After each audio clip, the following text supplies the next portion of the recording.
अस्सलाम वालेकुम रहमतुल्लाहि व बरकातहू।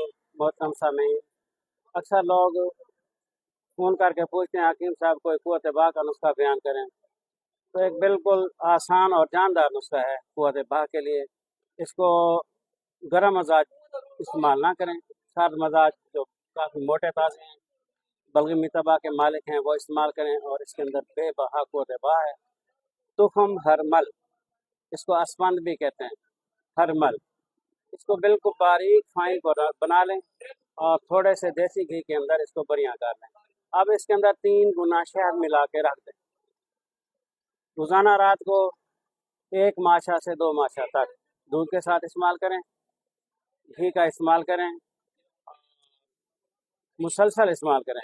इससे कुव्वत बढ़ जाती है, जोड़ों का दर्द ख़त्म हो जाता है, आसाब में ताकत आ जाती है।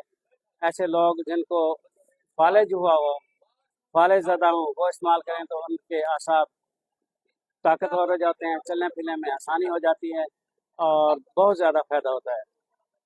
घी और दूध भी हज़म हो जाता है। आप इस नुस्खे के साथ दूध और घी का इस्तेमाल करेंगे कि तो आपको बहुत ज़्यादा फ़ायदा होगा। बनाएं, इस्तेमाल करें, दुआओं में याद रखें। अस्सलाम वालेकुम रहमतुल्लाहि व बरकातहू।